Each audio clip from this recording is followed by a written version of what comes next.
یہ زندگی گزارنے کے طریقے اور اصول بتلائے تھے، زندگی گزارنے کے طریقے اصول بتلائے تھے کہ اگر دنیا میں امن چاہتے ہو اور آپس کی محبتیں چاہتے ہو تو اس کے اصول یہ ہیں، اور اگر کسی کا عیب ظاہر کرو تو یہ بات پکی بات ہے کہ مسلمان کے عیب کو ظاہر کرنے والا مرے گا نہیں یہ تو خود اس عیب کے اندر مبتلا نہ ہو جائے، اگرچہ وقت لگے کچھ دیر کے بعد، لیکن مرے گا نہیں جب تک اس عیب کے اندر مبتلا نہ ہو جائے جو عیب کسی مسلمان کا بیان کر رہا ہے۔ اس لیے کہ مسلمان کو رسوا کرنے کا جو ارادہ کر لیتا ہے وہ اللہ کی نظر میں رسوا ہو چکا ہوتا ہے، جو مسلمان کو رسوا کرنے کا ارادہ کر لیتا ہے وہ اللہ کی نظر میں رسوا ہو چکا ہوتا ہے۔ بہت سیدھی بات ہے۔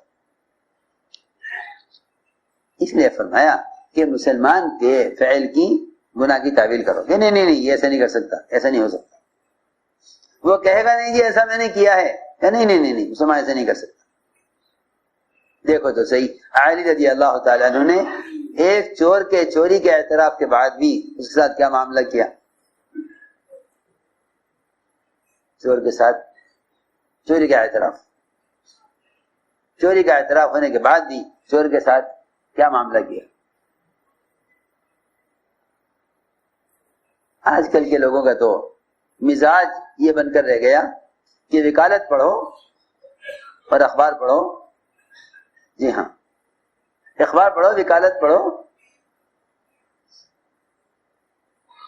ان کی وکالتیں اور ان کے قوانین اور ان قوانین کی تنفیذ، یہ سارا نظام خلفائے راشدین اور صحابہ کرام اور وہ صحابہ جو گورنر ہوا کرتے تھے ملکوں کے، ان کے طریقوں سے ان کی وکالتیں اور ان کی عدالتیں بالکل ہٹی ہوئی ہیں، دور کا بھی کوئی تعلق ان سے نہیں ہے، دور کا بھی کوئی تعلق نہیں ہے۔ حالانکہ عدالت کو اور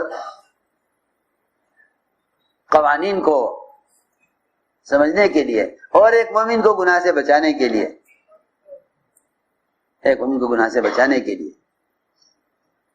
یہ سارے طریقے صحابہ کے واقعات سے سیکھنے پڑیں گے، ورنہ تو اس زمانے میں زندگی کے ہر شعبے سے صحابہ کرام کے طریقے نکلے ہوئے ہیں، اس لیے ہر شعبے میں آگ لگ رہی ہے، ہر شعبے میں آگ لگ رہی ہے، ہر شعبے میں آگ لگی ہوئی ہے، جہاں جا کے دیکھ لو، کیا شعبے دنیا کے کیا دین کے، ہر جگہ آگ لگی ہوئی ہے۔ وجہ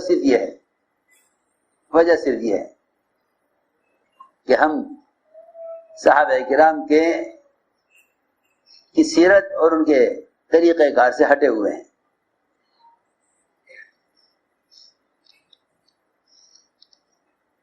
تو میرے دوستو عزیزو، امن اور ہدایت اس کا تعلق صرف ایمان اور ایمانی صفات سے ہے۔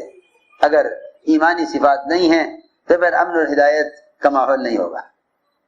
امن اور ہدایت، لوگوں کو صحیح راستہ ملے اور لوگ امن سے رہیں، یہ نہیں ہوگا جب تک ایمان نہ ہو۔ تو میں نے عرض کیا کہ مسلمان کے فعل کی تعویل کی جاتی تھی تاکہ اس کا گناہ ثابت نہ ہو۔ حضرت علی کے یہاں چور لایا گیا،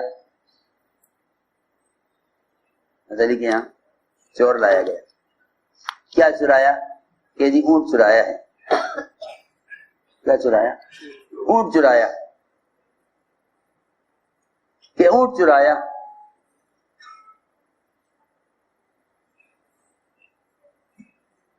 اور ظاہر بات ہے کہ اونٹ سارے ایک سی شکل کے ہوتے ہیں۔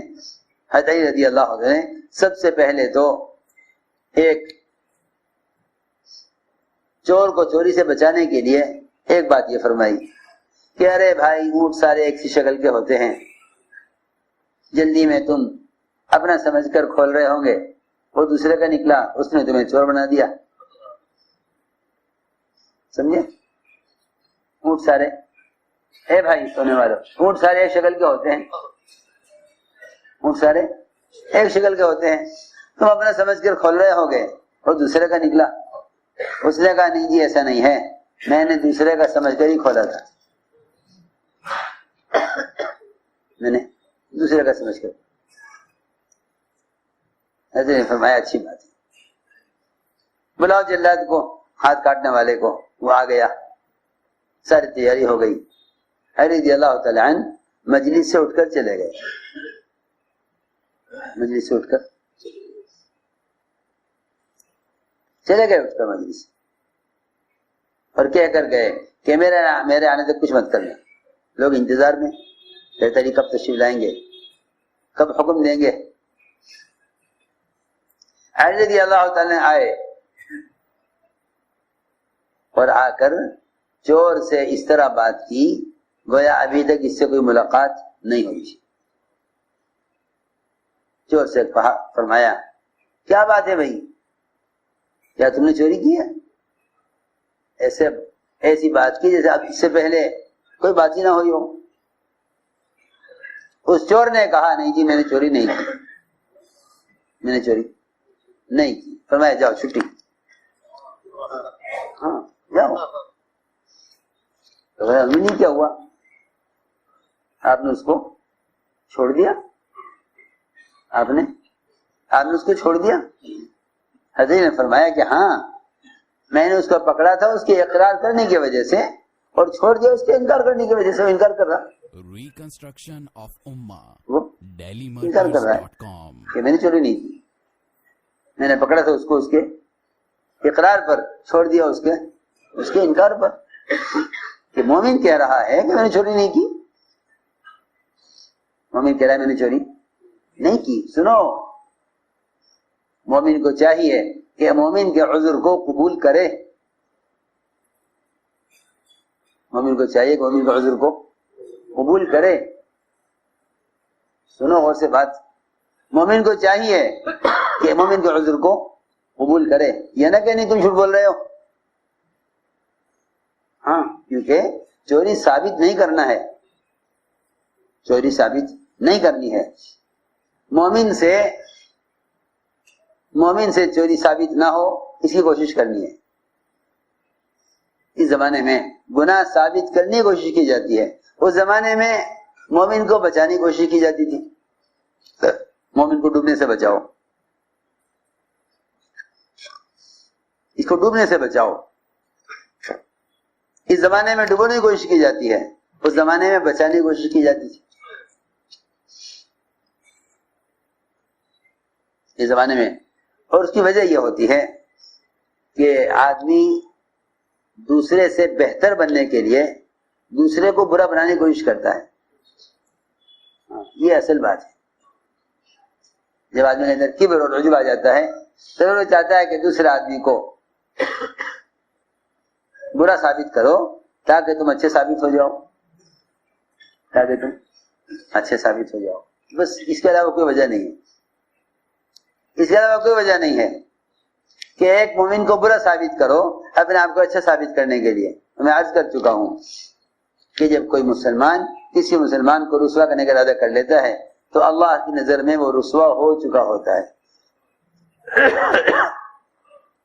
کہ وہ اللہ کی نظر میں رسوا ہو چکا ہوتا ہے.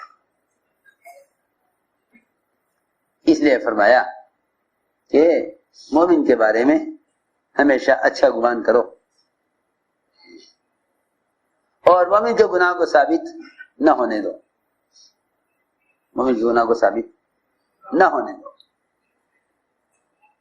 کہ مومن